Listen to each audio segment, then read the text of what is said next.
सोचिए, जिस राज्य ने देश को वंदे मातरम दिया, जिस मिट्टी ने राष्ट्रगान दिया, उसी पश्चिम बंगाल की सड़कों पर अगर आपके घर की बहू बेटियां सुरक्षित ना हो, अगर वहां अपनी जान गंवाने वाले 321 निर्दोष राजनीतिक कार्यकर्ताओं के बूढ़े माँ बाप इंसाफ के लिए तरस रहे हो, तो दिल रो पड़ता है। ये है वो दर्द जिसे बंगाल के आम इंसान ने सालों साल भोगा। लेकिन 4 मई को जब बंगाल चुनाव के नतीजे आए और प्रचंड बहुमत के साथ बीजेपी सत्ता में आई, तो बंगाल की उस पीड़ित जनता की आंखों में उम्मीद के आंसू थे। 9 मई को शुभेंदु अधिकारी मुख्यमंत्री बने और कुर्सी संभालते ही उन रोते हुए परिवारों के आंसू पोंछने के लिए ताबड़तोड़ फैसले शुरू कर दिए। लेकिन जानते हैं क्या हुआ?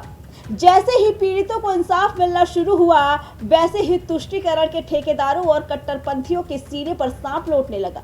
वो इस कदर बलबिला उठे कि अब देश के सबसे बड़े अधिकारी को सीधे अलकायदा के नाम पर बम से उड़ाने की साजिश रच रहे हैं। एक पढ़ा लिखा आईटी एक्सपर्ट जिहाद के इस गंदे नाले में उतर जाता है और सुसाइड बॉम्बर बनकर मुख्यमंत्री की जान लेने की धमकी देता है। आखिर क्यों हिली हुई है इन मजहबी कट्टरपंथियों की चूल्हे? तारीख 14 मई सुबह के 10:15 पर भवानी रेलवे स्टेशन के सिस्टम पर एक ऐसा ईमेल आता है जिससे सुरक्षा एजेंसियों के होश उड़ जाते हैं। मेल में लिखा था, अलकायदा की मदद से पश्चिम बंगाल के मुख्यमंत्री शुभेंदु अधिकारी पर आत्मघाती हमला किया जाएगा। साजिश इतनी शातिर थी कि मेल में आबिदा अली नाम की एक बेगुनाह महिला का नाम इस्तेमाल किया गया ताकि पुलिस भटकती रहे और असली गुनहगार बच निकले। लेकिन साइबर विंग और एसटीएफ की मुस्तैदी ने इस जिहादी साजिश के परखच्चे उड़ा दिए। बुर्के के पीछे छुपा जो चेहरा सामने आया, उसका नाम था हसनैन इकबाल। कंप्यूटर का मास्टर, आईटी का एक्सपर्ट और आईपी एड्रेस छुपाने और बदलने में माहिर था। ये वही हसनैन है जो पहले भी चुनाव आयोग और कई सरकारी दफ्तरों को उड़ाने की धमकियां दे चुका है। मकसद एक बेगुनाह परिवार को फंसाना और शुभेंदु सरकार के हौसलों को डराना। पर सवाल तो ये है कि हसनैन जैसे कट्टरपंथियों की छाती पर मुंह क्यों तली जा रही है? क्योंकि शुभेंदु अधिकारी ने मुख्यमंत्री बनते ही वो फैसले लिए जिन्होंने घुसपैठियों के आकाओं का हुक्का पानी बंद कर दिया।